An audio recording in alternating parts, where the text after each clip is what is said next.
Salutare la toată lumea și bine v-am găsit la un nou episod. În acest episod o să ne jucăm Roblox Fish.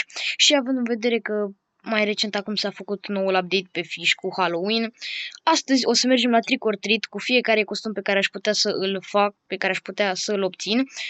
Și vom încerca să luăm un Baby Nessie. De ce un Baby Nessie?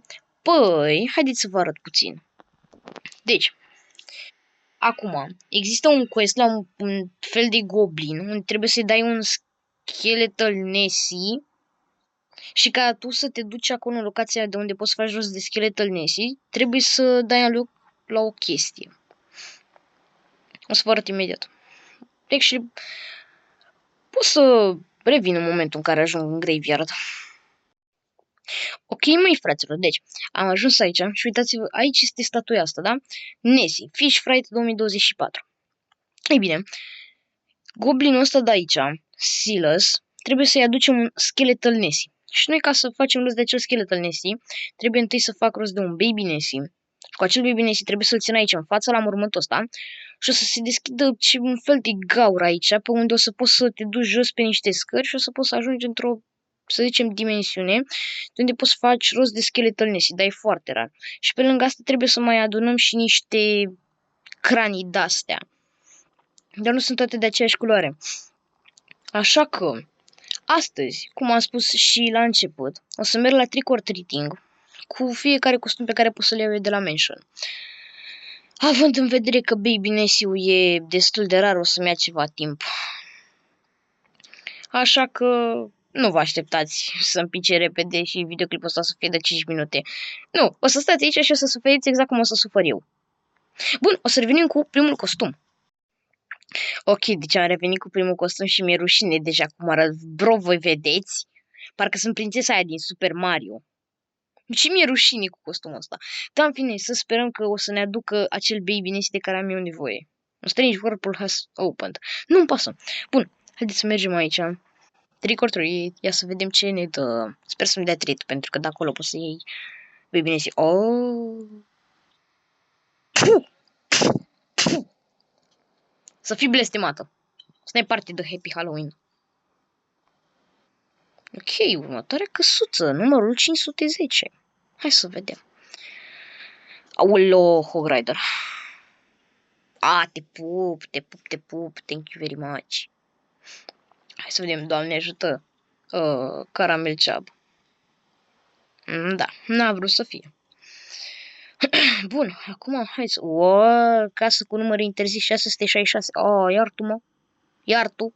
Hai, dă de treat. Așa, te pup. I like your costume.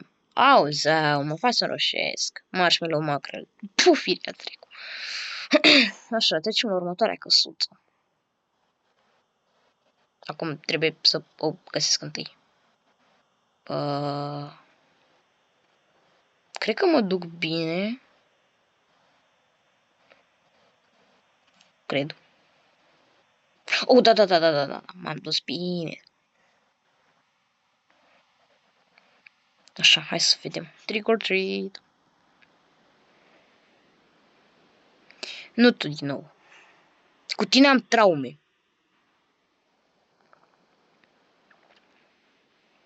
Rușine să-ți bagi joc de costumul meu în halul ăsta.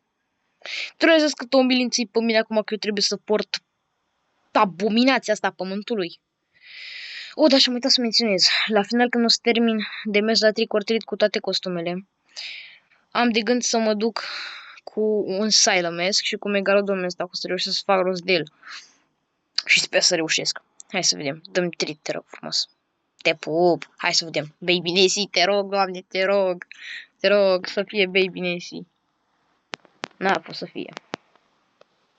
Dacă nu mă înșel, mai avem o căsuță și după aia am terminat astea. Așa, mai avem casa asta și am terminat. Hai, Doamne. Te rog eu, dă-i.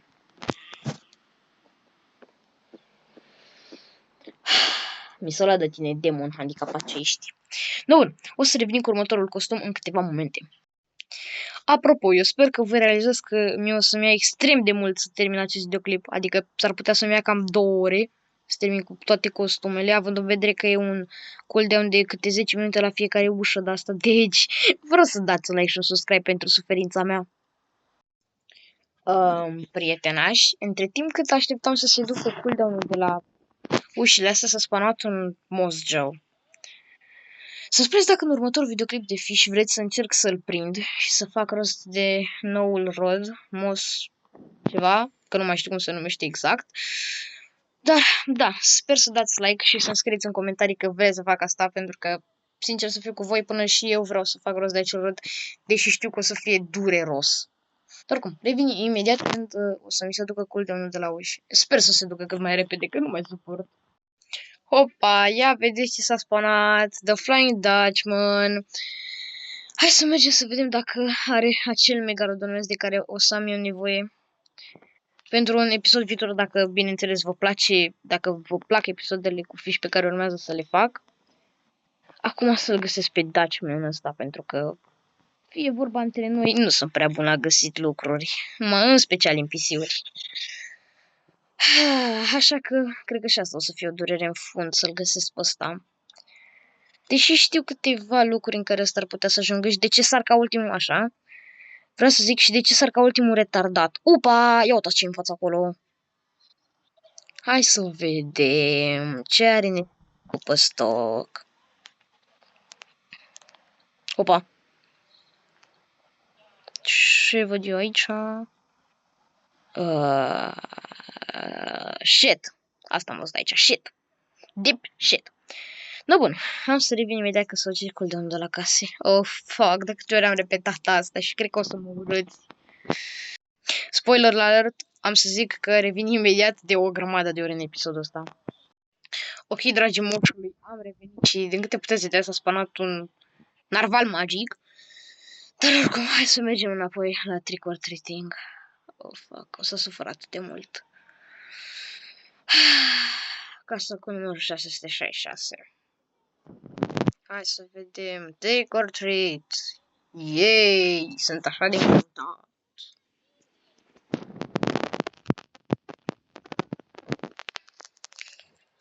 Aoleu, doamne, doamne, doamne, doamne.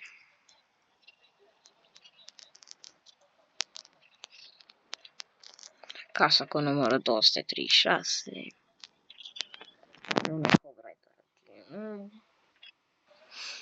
Mulțumesc frumos. No bine, mă, no bine. Hai să vedem. Ia la mă pe... Mire pe gangster asta. Care nu e gangster.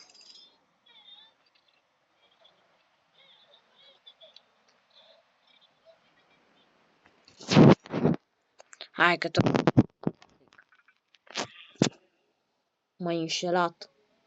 Să-ți fie rușine. Mă simt ofensat. Mă simt foarte ofensat și foarte trist.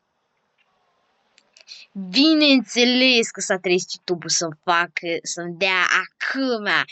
Să-mi dea acum notificări fix când filmez. Happy Halloween.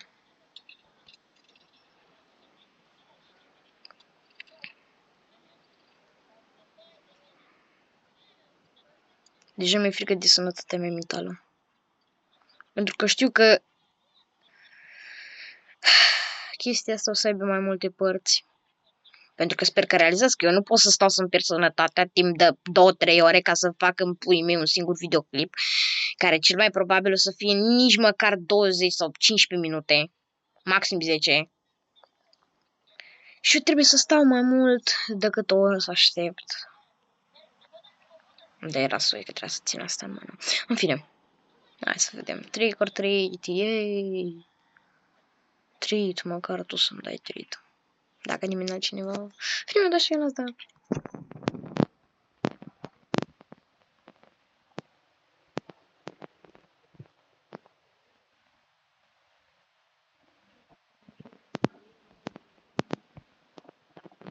Și după aia trecem la următorul costum. Ia la Nu ți-ar fi rușine pe lângă că purtăm același costum, mai îmi dai și trick, rușine să-ți fie. Da, mă, băieți și fete. Pentru că e cel mai probabil că se uită și fetele la videoclipul ăsta. Și chiar dacă nu le-aș menționa pe ele, cred că o să mă înjure în comentarii. Așa că trebuie să închei videoclipul aici. Îmi pare foarte rău, dar o să revin cu partea a doua la videoclip. Eu am fost Cartofel. Și dacă mai aveți astfel de episoade, nu uitați să dați like, subscribe, share la prietenii voștri să vadă și ei. Să le spuneți să dea like, că de nu vă blestem, să nu primiți nicio bomboană când vă duceți la colindat. Așa că trebuie să închei videoclipul. Bye bye!